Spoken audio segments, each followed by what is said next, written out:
सभी देशवासियों को राम मंदिर की प्राण प्रतिष्ठा के महान अवसर की हार्दिक शुभकामनाएं। जय Shri Ram. Good morning India. चलिए जानते हैं आज की देश और दुनिया की 25 बड़ी खबरों को सिर्फ 5 मिनट में। अभी तक आपने इस वीडियो को लाइक और चैनल को सब्सक्राइब नहीं किया है तो कर दीजिए। अयोध्या में आज होगी रामलला की प्राण प्रतिष्ठा। इसे लेकर देश के कोने कोने में उत्सव का माहौल है। घर घर में दीपोत्सव की तैयारियां चल रही है। मंदिरों में विशेष अनुष्ठान किए जा रहे हैं। कहीं अखंड हनुमान चालीसा हो रही है तो कहीं सुंदरकांड के पाठ किए जा रहे हैं। मंदिरों को भगवा झंडों से सजाया गया है। राम धुनी की गूंज हर मंदिरों से सुनाई दे रही है। यज्ञ हवन कार्यक्रम शुरू हो चुके हैं। देश के कोने कोने में राम मंदिर प्राण प्रतिष्ठा का उत्सव पूरे उत्साह से मनाया जा रहा है। रामलला की प्राण प्रतिष्ठा पर ननिहाल होगा रामम में रायपुर में स्थापित होगी 31 फीट की प्रतिमा। इसे उत्सव के रूप में मनाने के लिए भगवान राम के ननिहाल छत्तीसगढ़ में भी तैयारी पूरी कर ली गई है। 22 जनवरी को पूरे प्रदेश में आधे दिन की छुट्टी दी गई है। इसके अलावा कई मंदिरों में प्राण प्रतिष्ठा का लाइव टेलीकास्ट भी दिखाया जाएगा। प्रदेश भर के मंदिरों में होगा स्वच्छता अभियान। शाम को दिवाली की तरह मनाया जाएगा दीपोत्सव। आज अयोध्या में होने वाले प्राण प्रतिष्ठा समारोह पर बीजेपी सांसद रवि जयशंकर प्रसाद ने कहा, यह सनातन के लिए एक ऐतिहासिक दिव्य दिन है। 500 साल के लंबे इंतजार के बाद रामलला को यहाँ विराजमान किया जा रहा है। भगवान राम आशीर्वाद दे हर कोई और भारत आध्यात्मिक, सांस्कृतिक, आर्थिक और सामरिक रूप से बड़ा बने। 22 जनवरी को होने वाली रामलला की प्राण प्रतिष्ठा के लाइव प्रसारण पर तमिलनाडु में स्टालिन सरकार ने लगाई रोक, बोली मंत्री निर्मला सीतारमण। प्रधानमंत्री नरेंद्र मोदी ने तमिलनाडु के धनुषकोडी में अरिचल मुनाई बिंदु का किया दौरा, जिसके बारे में कहा जाता है कि यहीं पर राम सेतु का निर्माण हुआ था, जहां भगवान राम ने रावण को हराने की शपथ ली थी। यह पवित्र मिट्टी जहां से वे लंका के लिए आगे बढ़े, भारत के लचीलेपन और किसी भी चुनौती पर विजय पाने की क्षमता का प्रतीक है। प्रधानमंत्री नरेंद्र मोदी रविवार को गुजरात के खोडलधाम ट्रस्ट कैंसर अस्पताल के शिलान्यास कार्यक्रम में हुए वर्चुअली शामिल। इस दौरान अपने संबोधन में पीएम मोदी ने कहा, यह मेरे लिए बहुत सम्मान की बात है कि मैं खोडलधाम की पवित्र धरती और उसके श्रद्धालुओं से जुड़ रहा हूं। इस दौरान पीएम मोदी ने जनता से किए 9 आग्रह। लक्षद्वीप के बाद पीएम मोदी ने फिर घरेलू पर्यटन बढ़ाने पर दिया जोर। साथ ही प्रधानमंत्री ने लोगों से फिट रहने की और किसी भी तरह के नशे से दूर रहने की अपील। कांग्रेस सांसद राहुल गांधी ने कहा, 20 से 25 बीजेपी कार्यकर्ता लाठी लेकर हमारी बस के सामने आए और जब मैं बस से बाहर आया तो वे भाग गए। उन्हें लगता है कि कांग्रेस बीजेपी और आरएसएस से डर गई। वे सपना देख रहे हैं, वे जितने चाहे उतने पोस्टर और तख्तियां फाड़ सकती है, हमें कोई परवाह नहीं। हम किसी से नहीं डरती। हम न तो पीएम नरेंद्र मोदी से डरते और न ही असम के सीएम से। सिडनी में भारतीय प्रवासी अयोध्या राम मंदिर की प्राण प्रतिष्ठा का जश्न मनाने के लिए हुए एकत्र। रैली में 100 से अधिक कारों ने भाग लिया और 5000 लोग समारोह में हुए शामिल। मराठा आरक्षण के लिए जरांगे का विरोध मार्च पहुंचा बीड़, जहां जेसीबी से फूल बरसाकर उनका स्वागत किया गया। उन्हें 50 किलो का फूलों का हार भी पहनाया गया।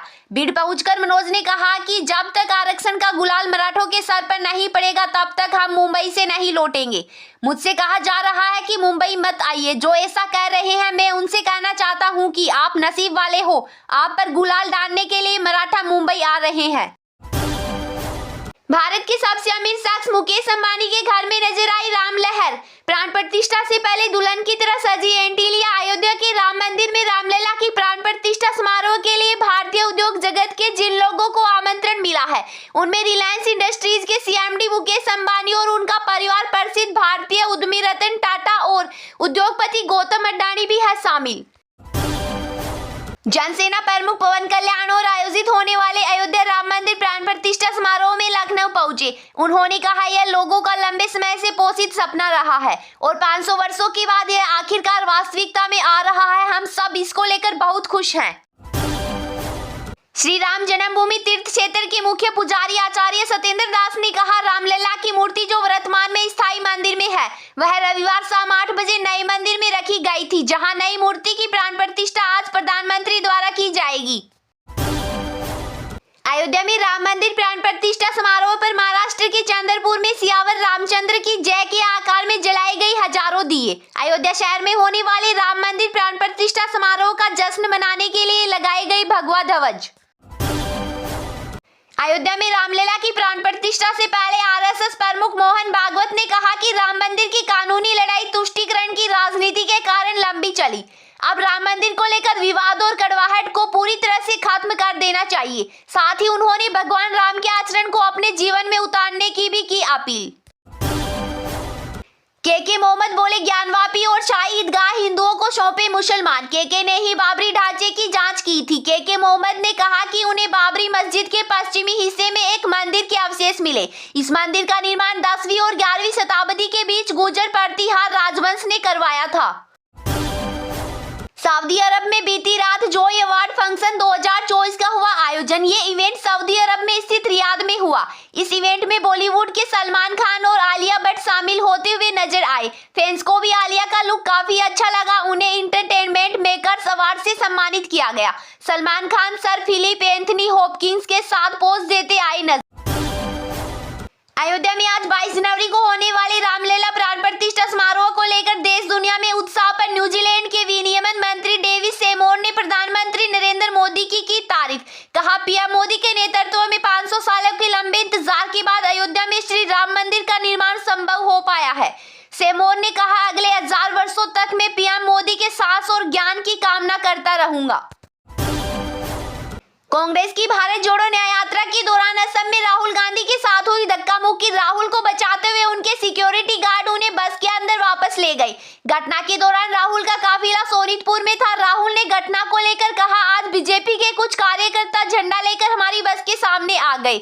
मैं बस से निकला तो वे भाग गए। हमारे जितने पोस्टर फाड़ने हैं फाड़ दो, हमें कोई फर्क नहीं पड़ता। राहुल ने कहा हमारी विचारधारा की लड़ाई है। हम किसी से नहीं डरते, न ही नरेंद्र मोदी से, न असम के मुख्यमंत्री से। अफगानिस्तान के बदख्शां इलाके में एक प्लेन क्रैश हो गया। भारत के नागरिक उड्डयन विभाग ने बयान जारी कर बताया कि क्रैश हुआ एयरक्राफ्ट एयर एम्बुलेंस था। यह थाईलैंड से मास्को जा रहा था। रास्ते में इसने भारत के गया एयरपोर्ट पर ईंधन भरा था। जानकारी के मुताबिक प्लेन तकनीकी खराबी की वजह से अपना रास्ता भटक गया और अफगानिस्तान के बदख्शां प्रोविंस के जेबाग जिले में क्रैश हो गया, जहां हादसा हुआ। यह पहाड़ी इलाका है। इससे पहले पाकिस्तान और अफगानिस्तान के मीडिया ने इसके भारतीय विमान होने की जानकारी दी थी। साउथ अफ्रीकी स्पिनर केशव महाराज ने अपने देशवासियों को अयोध्या में राम मंदिर प्राण प्रतिष्ठा की दी शुभकामनाएं।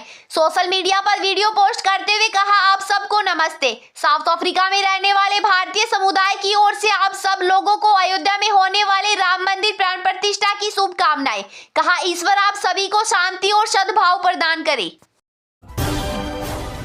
निकी हेली बोली ट्रंप की मानसिक हालत ठीक नहीं है। कहा हमें फिर बुढ़ा राष्ट्रपति उम्मीदवार नहीं चाहिए। हेली ने कहा ट्रंप ने कई बार चीन के राष्ट्रपति शी जिनपिंग की तारीफ की है, जबकि चीन वो देश है जिससे हमें कोविड मिला है।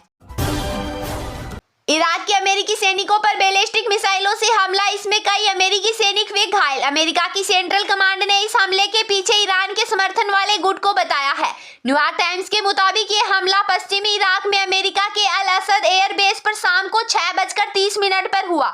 इराकी पीएम बोले अमेरिका जल्द से जल्द अपनी फौज निकाले।